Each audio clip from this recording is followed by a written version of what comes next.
I'm Devorah Wallen, and I'd like to share my Tea for Two, my Torah thought, for 2 minutes more or less. This week's Torah portion is Parshas Yisro.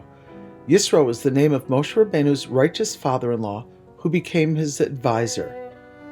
In our portion, the Jewish people received the 10 Commandments. The verse says, "And Moses went up to God. The Lord called him from the mountain, saying, 'Thus you shall say to the house of Jacob, and declare to the children of Israel, You have seen what I did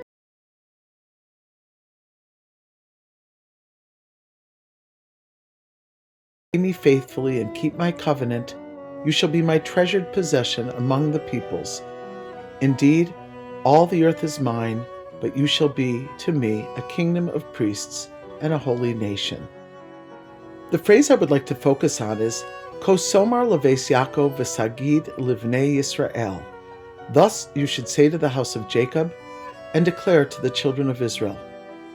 Rashi, the famous commentator, says regarding the words leves Yaakov, to the house of Jacob, this refers to the women. The word kosomar has the root amira, which refers to a gentle sort of speaking style. Whereas v'sagid livnei Yisrael, and tell it to the children of Israel, this refers to speaking to the men in stronger tones. Rashi, quoting the Midrash, says that the men needed to be spoken to in harsher language. The Or HaChaim says something similar. He says that Hashem wanted to make sure that the Torah would benefit the Jewish people in the ideal way.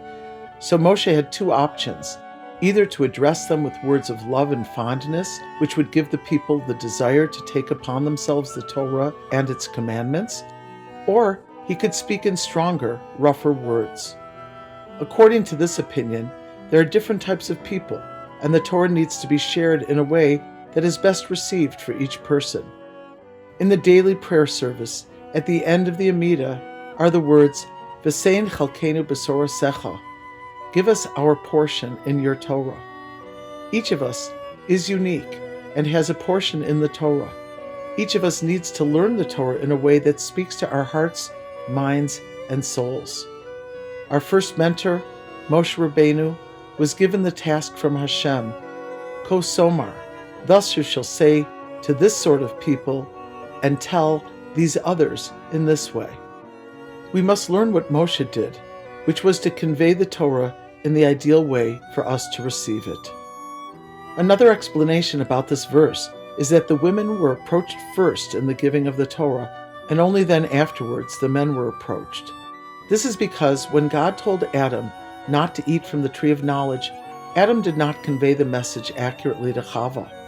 He added to the commandment and told her not to touch it and not to eat from it. This became the downfall. According to this opinion, God wanted to give the Torah first to the Jewish women, since he was certain they would convey it most accurately to the next generation. Proverbs says, Chochmas noshim bonsa besa, the women's wisdom edifies the home. According to this concept, it is due to the womanly wisdom that the Torah has been consistently and continuously passed down authentically for thousands of years. May we be able to share our important messages ba'ofen hanis kabel, in a manner that is most pleasant and easily received.